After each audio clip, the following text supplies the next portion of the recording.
जो अभी तक पढ़ा वो ये पढ़ा कि जो अटैचमेंट है एम्ब्रियो की अटैचमेंट यूट्रस की एंडोमेट्रियम वॉल के साथ में जब होगी उसे हम इम्प्लांटेशन कहते हैं। अब जब इम्प्लांटेशन होती है, जैसे ही ब्लास्टोसिस यूट्रस की एंडोमेट्रियम लाइन के साथ में आती है तो वहां पे हल्की सी स्वेलिंग देखने को मिलती है, ओडीमा, एक कोई स्ट्रक्चर बाहर की तरफ आ रहा है, उसे हम क्या कहते हैं, स्मॉल स्ट्रक्चर जो बाहर आ रहा है उसे ओडीमा कहते हैं। Clear? This is the first sign of decidual cell reaction. Decidual cell reaction मतलब जो ब्लास्टोसिस्ट के सेल्स हैं और एंडोमेट्रियम के सेल्स हैं वो में क्या हो रही है, रिएक्शन हो रही है, ठीक है, से डेसिडुअल सेल रिएक्शन है। और अगर हम देखें आगे जाके तो ये ब्लास्टोसिस्ट पूरा का पूरा अंदर इस इम्प्लांट होने की कोशिश करता है, किसके अंदर, एंडोमेट्रियम के अंदर।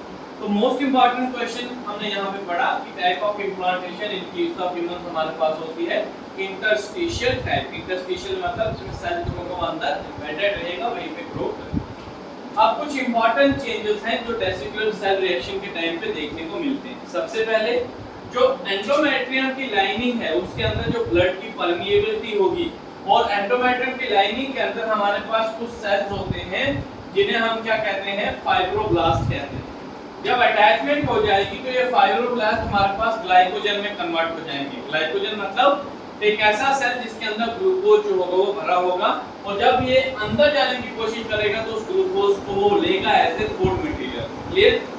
तो एंडोमेट्रियम के अंदर जो ब्लड वेसल की सप्लाई है वो भी क्या हो जाती है, काफी ज्यादा इंक्रीज हो जाती है, और ग्लाइकोजन फिल्ड सेल्स भी हमारे पास बनने शुरू हो जाते हैं, और ब्लड सप्लाई ज्यादा होने की वजह से फूड न्यूट्रिशन की सप्लाई क्या होगी, ज्यादा अमाउंट में होगी। क्योंकि देखो आप लोगों को पता है कि कोई चीज जब ग्रो करती है उसको फूड उस टाइम पे बहुत ज्यादा चाहिए होता है। जैसे एक छोटा बच्चा है, जब वो ग्रोइंग स्टेज पे होता है, उस छोटे बच्चे को क्या चाहिए होता है, बार बार भूख लगती है, बार बार दूध मांगता है ना, तो कितनी जल्दी फास्ट तरीके से वो ग्रो करता है। लेकिन जब हमारे जैसे एडल्ट हो जाते हैं तो सुबह खाया, फिर रात को मिला न मिला, दूसरे दिन खाया, तब भी चल जाता है काम, फिर ज्यादा ग्रोथ के लिए भूख नहीं लगती। दूसरा है कि एंडोमेट्रियम डिस्टर्ब होगी, और क्रोनिक विलाई जब बनेंगे तो उस क्रोनिक विलाई एंडोमेट्रियम को पेनिट्रेट करते हुए कहां तक जाएंगे, उन ग्लाइकोजन फिल्ड सेल तक जाएंगे, और जहां पे क्या है, ब्लड वेसल भी हमारे पास प्रेजेंट है जो ब्लड को कंटिन्यूअसली सप्लाई हमारे पास। ये हमारे पास कितना इंपॉर्टेंट मैकेनिज्म आता है डेसिडुअल सेल रिएक्शन का, जिसे हमने पढ़ा। यहां तक क्लियर? अब इसके बाद जो नेक्स्ट इंपॉर्टेंट पार्ट हमारे पास रहता है that is called as gastrulation. क्या कहते हैं उसे हम, गैस्ट्रुलेशन। गैस्ट्रुलेशन का मतलब होता है transformation of blastula into gastrula. Blastula से क्या बनना, गैस्ट्रुला का बनना। तो we get there is transformation of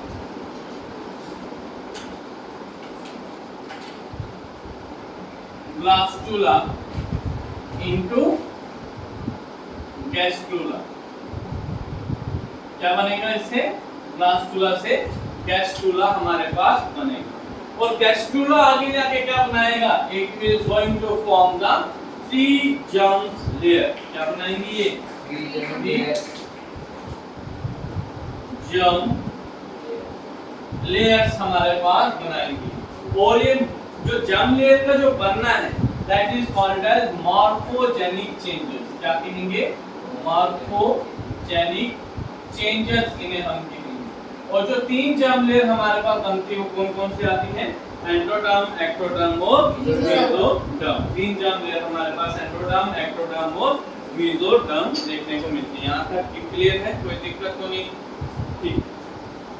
now next अगर हम बात करें तो देखो सबसे पहले हमारे पास क्या होगा, ये कुछ इस तरह से हमारे पास जो ट्रोपोब्लास्ट है वो कुछ इस तरह से सेल्स, जो ऊपर वाले सेल्स हैं, जो सबसे लेयर आगे वाले जो ट्रोपोब्लास्ट सेल की जो लेयर थी, मान लो ये वाली एक सेंट्रल लेयर हमारे पास ट्रोपोब्लास्ट की आ रही है, इसके साथ में जो लेयर थी सेल की वो क्या कर रही है, बाहर की तरफ हमारे पास पेनिट्रेट होके इस तरह से स्ट्रक्चर जो है वो बना रही है। अब जो नीचे वाले सेल थे वो कहाँ आ जाते हैं, यहाँ ऊपर आ जाते हैं। ये कहाँ आ जाते हैं, यहाँ ऊपर आ जाएंगे। और नीचे वाले सेल्स हमारे पास इस तरह से ही इसमें अरेंज है।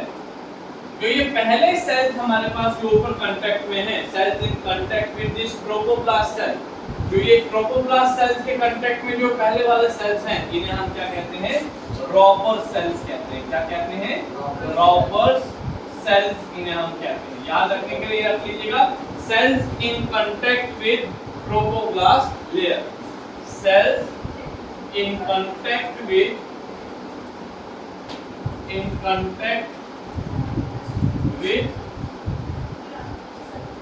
Trophoblast cells. ट्रोपोब्लास्ट सेल्स के कांटेक्ट में जो रहेंगे उन्हें हम रॉपर सेल कहते हैं। और ये जो फिंगर लेग स्ट्रक्चर है इसे हम क्या कह रहे हैं, they are called as chronic villi. क्या स्ट्रक्चर कहेंगे इसे हम, क्रोनिक विलाई। और अंदर जो कैविटी बन रही है इस कैविटी को क्या कहा जाता है, that is called as blastocoel cavity. कौन सी कैविटी है, ब्लास्टोसील कैविटी हमारे पास है। और अगर हम यहाँ पे देखें तो हियर इज द एंडोमेट्रियम। ये आपके साथ साथ में क्या है यहाँ पे, एंडोमेट्रियम। क्लियर, यहाँ तक कोई डाउट? अब धीरे धीरे हमारे पास क्या होगा, नेक्स्ट स्टेप में जो ये रॉपर सेल है वो क्या करेंगे, डीजेनरेट होने शुरू हो जाएंगे। रॉपर सेल क्या करेंगे, धीरे धीरे हमारे पास डीजेनरेट होने शुरू हो जाएंगे। ये इस तरह से ट्रोपोब्लास्ट सेल ऐसे के ऐसे ही हैं, लेकिन ऊपर जो कांटेक्ट में सेल हैं वो क्या करेंगे, धीरे धीरे डीजेनरेट हो जाएंगे। तो here is degenerating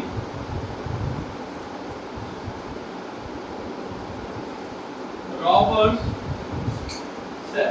Rauber cell क्या कर रहे हैं यहाँ पे, डीजेनरेट कर रहे हैं। इसके अंदर वाले जो सेल थे, नीचे वाले जो सेल थे, वो क्या करते हैं, ऊपर की तरफ शिफ्ट होके एक डिस्क लाइक सेल्स की मेम्ब्रेन बनाते हैं, डिस्क लाइक सेल बनाते हैं। यहाँ पे किस तरह से सेल्स क्या करेंगे, अपने आप को अरेंज करेंगे, and they are going to form, inner cells will form disc like structure. The inner cells are forming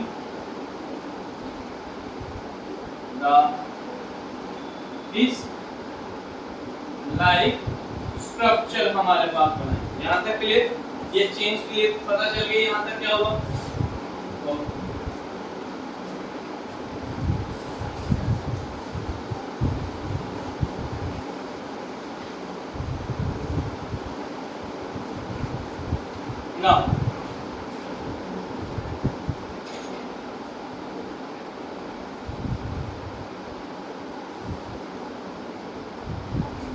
अब कंप्लीट स्ट्रक्चर हम लोग यहाँ पे ड्रा नहीं करेंगे, इतना सा ही हम लोग यहाँ पे ड्रा करेंगे।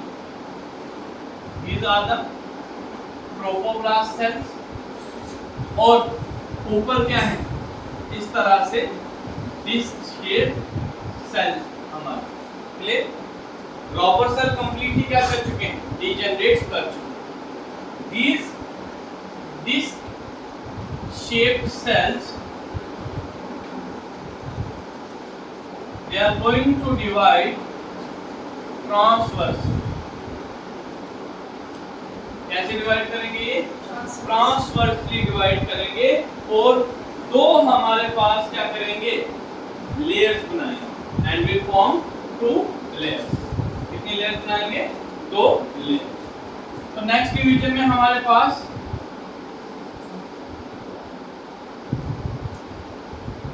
एक तो ये डिस्क शेप सेल रहेंगे। ये जब ट्रांसवर्सली डिवाइड करेंगे तो यहाँ पे कुछ एक और लेयर सेल की जो है वो देखने को इस तरह ये डिवाइड कर रहे हैं ट्रांसवर्सली, ठीक है। और दो लेयर्स हमारे पास बन गए। जो ऊपर वाली होगी उसे एपिब्लास्ट कहेंगे, नीचे वाली जो होगी उसे हाइपोब्लास्ट लेयर। ऊपर वाली सेल की लेयर को क्या कहेंगे, एपिब्लास्ट, और नीचे वाली को हम कहेंगे हाइपोब्लास्ट लेयर ऑफ सेल्स हम लोग। क्लियर, इसमें एक इंटरेस्टिंग चीज याद रखेगा, जो एपिब्लास्ट है that is responsible for the formation of embryo, but hypoblast is not responsible for the formation of embryo. Hypoblast क्या करेगी, हमारे पास एक्टोडर्म, एंडोडर्म और मेसोडर्म की फॉर्मेशन करने में मदद। याद रखिएगा that epiblast is not responsible is responsible not नहीं आएगा is responsible for the formation of embryo but जो hypoblast है is not responsible for the formation of embryo. Clear? यहां तक समझ आ गया? तो डिस्क स्ट्रक्चर बन रहे मिटा दो ये वाला। Yes.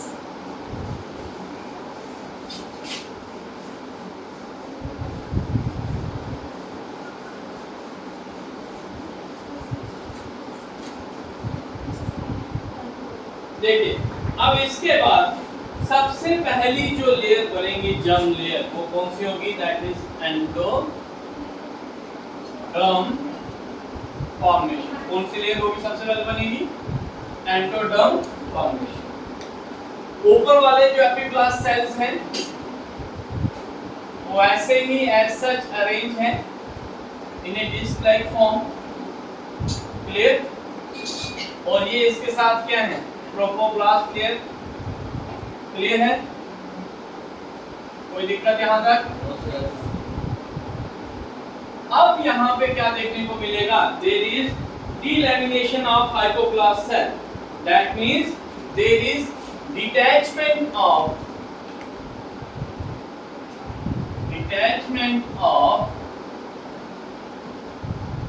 hypoblast cell. जो hypoblast cell हैं वो क्या करेंगे? यहाँ से डिटैच हो जाएंगे। डिटैच मतलब यहाँ से क्या जाएंगे? बाहर निकल आ जाएंगे। निकल आ जाने का मतलब होगा कि यहाँ से क्या करेंगे? ये नीचे आ जाएंगे, इसको छोड़ लेंगे। जो इसके साथ अटैच थे अब इसकी अटैचमेंट क्या हो जाएगी? यहाँ से अलग हो जाएगी। अब जहाँ नीचे आ गए तो ये कंटिन्यूअसली क्या करते जाएंगे? डिवाइड करते जाएंगे और तब तक डिवाइड करेंगे जब तक ये पूरा अपना सर्कल जो है वो कंप्लीट करता रहे। सर्कुलर फॉर्म हमारे पास बना रहा है। तो ये जो पहली अंदर वाली जो लेयर बनेगी कंप्लीट, जिसे हम क्या कहेंगे? That one is called as the endoderm. क्या कहेंगे इसे हम? Endoderm, which is the first germ layer। इसे हम कहेंगे first germ layer। Now endoderm हमारे पास क्या काम करेगी? It will give rise to the formation of primitive gut. Gut जो होगा हमारे पास बोथ के अंदर रीजन जो होगा वो हमारे पास बनाने में मदद करेगा। Give rise to form primitive gut. ठीक है, यहां तक क्लियर?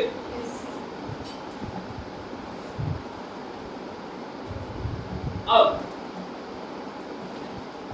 नेक्स्ट स्ट्रक्चर सेम ऐसा ही रहेगा क्योंकि यहीं से आगे हमारे पास डेवलपमेंट जो हो वो स्टार्ट होगी।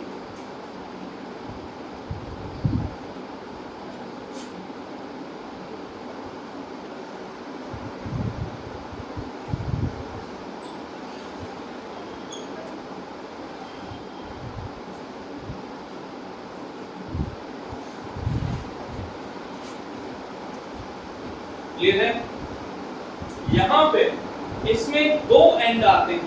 जो हमारे पास एम्ब्रियोनल डिस्क है उसके दो एंड।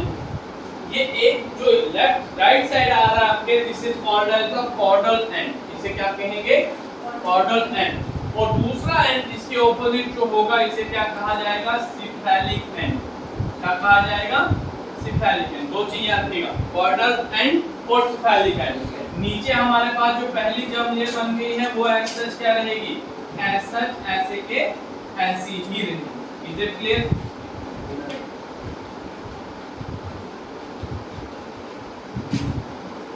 ठीक है, पहली जो जर्म लेयर रही वो एज सच ऐसी की ऐसी रहेगी। पहली कौन सी बनी? That is endoderm.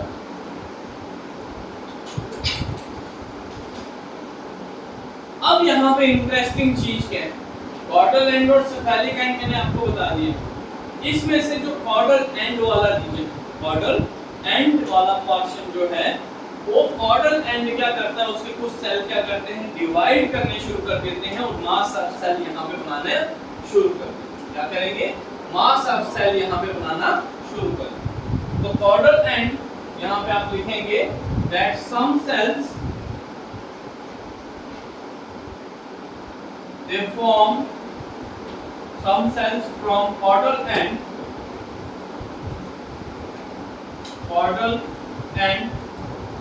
start dividing and form, and they are going to form mass of cells। क्या बनाएंगे, mass of cells which later form mesoderm, जो बाद में कौन सी लेयर बनाएंगे, mesoderm, which later form the mesoderm। यहाँ तक क्लियर। तो कॉर्डल एंड में से कुछ सेल क्या करेंगे, धीरे धीरे डिवाइड करेंगे और मास ऑफ सेल वहां पे बनाएंगे, जो आगे जाके क्या बनाएंगी, mesoderm। तो सेकंड जर्म लेयर कहां से बनती है, इसी कॉर्डल एंड की डिवीजन से हमारे पास बन। कोई दिक्कत यहां तक ना। नेक्स्ट स्टेप,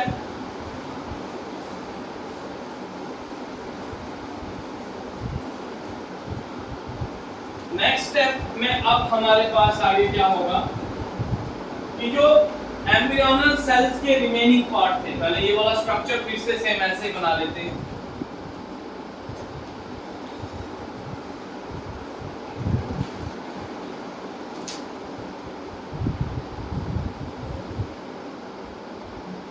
यहां तक समझ आया भाई, ध्यान से समझना, क्योंकि ये सारा डायग्रामेटिक मतलब चीजें थोड़ी सी कॉम्प्लेक्स हैं, पता चलना चाहिए कि कहां से क्या बना, कैसे कैसे डिवाइड करके बना, तो चीजें समझ आए। अब पहली जर्म लेयर कौन सी हमारे पास बनी थी,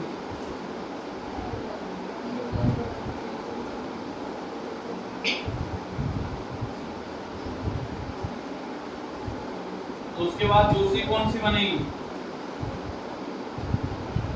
एंडोडर्म के बाद दूसरी कौन सी बनेगी, मेसोडर्म। मेसोडर्म वाली ये कौन सी यहाँ आएगी, ये सेंटर में आएगी, in between endoderm and ectoderm हमारे पास क्या आता है, मेसोडर्म आता है। अब यहाँ पे क्या होगा, कुछ सेल जो होंगे इस एम्ब्रियोनल डिस्क के, ये जो एम्ब्रियोनल डिस्क के सेल थे ना, ये अब क्या करते हैं, इनमें से कुछ सेल डिवाइड करना शुरू कर देंगे, क्या करेंगे, डिवाइड करेंगे और अंदर की तरफ अरेंज हो जाएंगे। इस तरफ अरेंज होंगे, अंदर की तरफ। तो अंदर की तरफ अरेंज होने के बाद इस तरह से डिवाइड करेंगे और अंदर की तरफ अरेंज होंगे, इस तरह से कंटिन्यूअसली डिवाइड करेंगे और करते जाएंगे और क्या बनाएंगे, एक और लेयर हमारे पास बनाएंगे, जिस लेयर को हम क्या कहते हैं, एक्टोडर्म। क्या कहेंगे, एक्टोडर्म। तो यहाँ पे हम लिखेंगे that some cells of embryo या embryonal disc will divide and will enter, or we can say they are going to arrange themselves inwards, अंदर की तरफ अरेंज करेंगे and will form a new layer, जिसे हम क्या कहते हैं, एक्टोडर्म। कौन सी लेयर होगी, एक्टोडर्म। तो इस तरह से 3 जर्म लेयर हमारे पास बनती है। सबसे बाहर वाली क्या आती है, एक्टो, बीच वाली क्या आती है, मेसोडर्म, सबसे अंदर वाली कौन सी आती है, एंडोडर्म। और अगर हम रिवर्स करें तो सीरियल वाइज सीक्वेंस हमारे पास बनने का ये रहेगा, endoderm, mesoderm and then ectoderm. इस तरह से हमारे पास क्या बनती है, तीनों जर्म लेयर बन। ठीक है, समझ आए बात।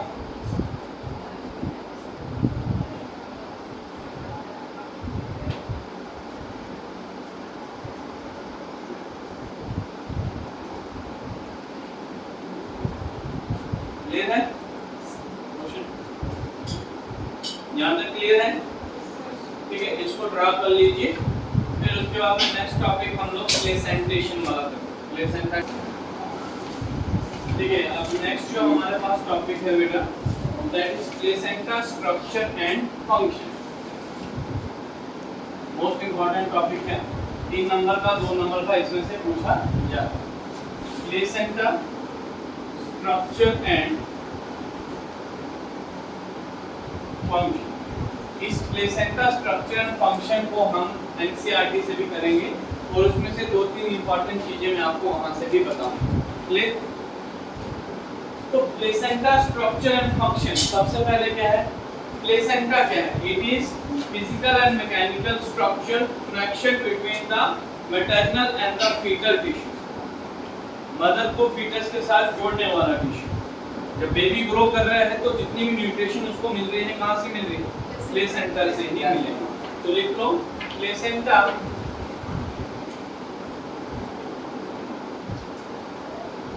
It is a mechanical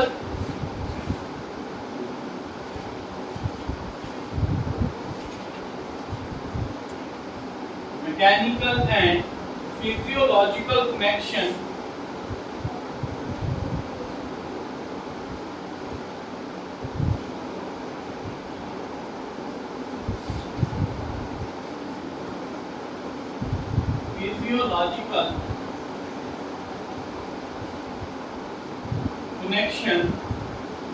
between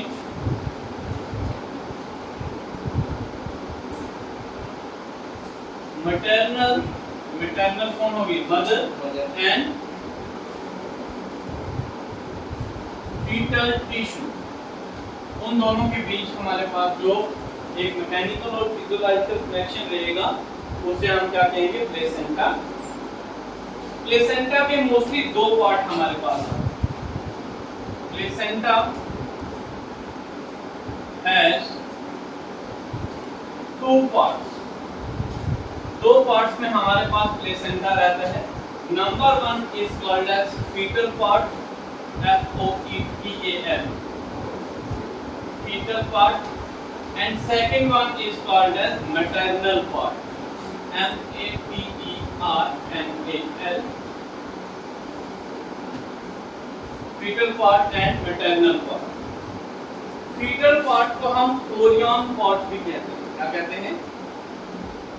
Korean part भी हम लोग कह रहे हैं, और मैटरनल पार्ट को हम डेसिडुआ पार्ट कहते हैं। कौन सा कहेंगे? डेसिडुआ पार्ट भी हम लोग। अब स्ट्रक्चर के थ्रू समझने की कोशिश करते हैं कि किस तरह से हमारे पास प्लेसेंटा जो होगा वो लाइन करेगा, कैसे कैसे पार्ट्स हमारे पास हैं। तो सबसे पहले यहाँ पे हम लोग ड्रा करेंगे एंडोमेट्रियम की लाइन। सबसे बाहर वाली कौन सी होती है? एंडोमेट्रियम की जो यूट्रस की सबसे बाहर वाली लाइनिंग को क्या कहते हैं? सबसे बाहर वाली लाइनिंग को क्या कहा जाता है?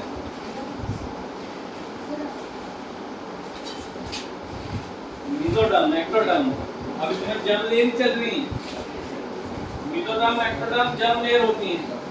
पेरीमेट्रियम, मायोमेट्रियम, एंडोमेट्रियम नहीं होती। क्या होती है? This is perimetrium. सर ये पूछ रहे थे। हाँ जी, सबसे बाहर कौन सी होती है? पेरीमेट्रियम। उसके अंदर कौन सी होती है? अंदर वाली जो है दैट इज मायोमेट्रियम। ठीक है। अब मायोमेट्रियम जो है उसके अंदर हमारे पास क्या लाई कर रहा है? एंडोमेट्रियम। जो सबसे अंदर वाली लेयर है वो कौन सी है? That is endometrium.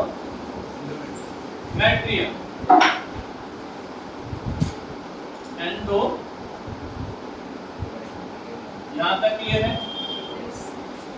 अब इस एंडोमेट्रियम के अंदर ये पूरी जो मैं यहाँ पे डॉट ड्रा कर रहा हूँ, दिस इज द एंडोमेट्रियम। इसके अंदर क्या चीज आ गई? फिंगर लाइक सेल्स हमारे पास आ गए हैं, जिन्हें हम क्या कह रहे हैं? क्रोनिविलाई। और इसमें से एक विलाई फिंगर लाइक प्रोजेक्शन जो है इस मायोमेट्रियम तक पहुंचती है। कहां तक पहुंचती है? मायोमेट्रियम को टच करती है, जिसे हम क्या कहते हैं? डेसिडुअल या डेसिडुअस बेसिलस कहते हैं। क्या कहेंगे? डेसिडुअस बेसिलस, इसे हम कहेंगे ना।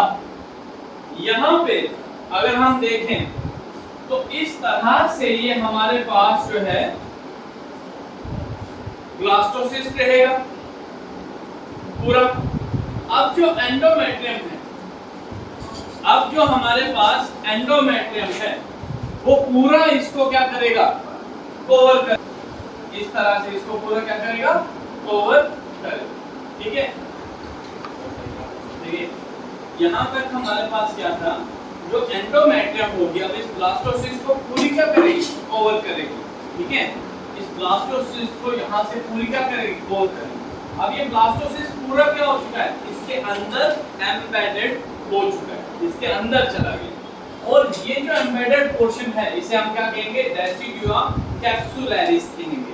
This is called as decidua capsularis. Capsularis इसे हम कहेंगे। इसमें ब्रैकेट में लिख सकते हो एंडोमेट्रियम ओवर द एम्ब्रियो। इसमें लिख सकते हो यहाँ पे that is endometrium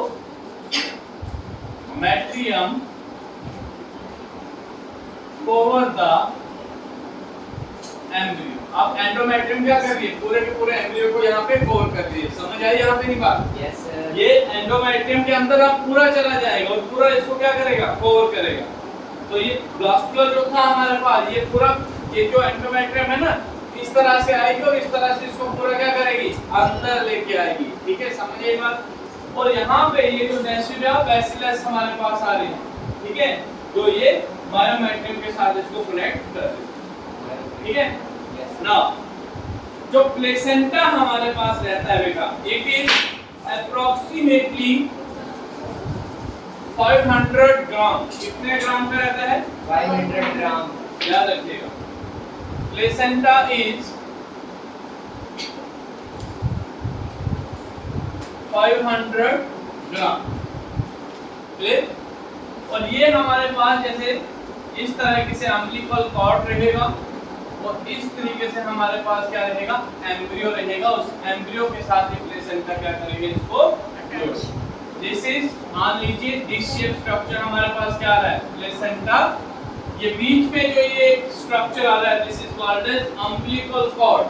UMBLICAL, umbilical cord इसे हम कहेंगे।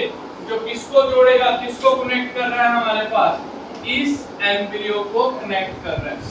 और इसी के थ्रू, इस अम्बिलिकल कॉर्ड के थ्रू ये प्लेसेंटा क्या करेगा? इसको न्यूट्रिशन पहुंचाएगा। क्लियर? क्लियर? तो क्वेश्चन आता है कि फीटस जो है वो किसके थ्रू कनेक्ट होता है प्लेसेंटा से?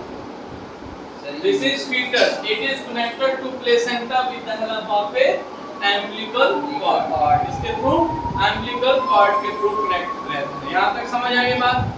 Now next heading, that is function of placenta. Next heading लिखिए फंक्शंस ऑफ प्लेसेंटा। इसमें पहला पॉइंट लिखिए आप, helps in nutrition transport. It will help in nutritional transport. Nutrition को ट्रांसपोर्ट करने में मदद करता है। Helps in nutritional transport. Second point, nutritional transport. Second point, respiratory gases transport.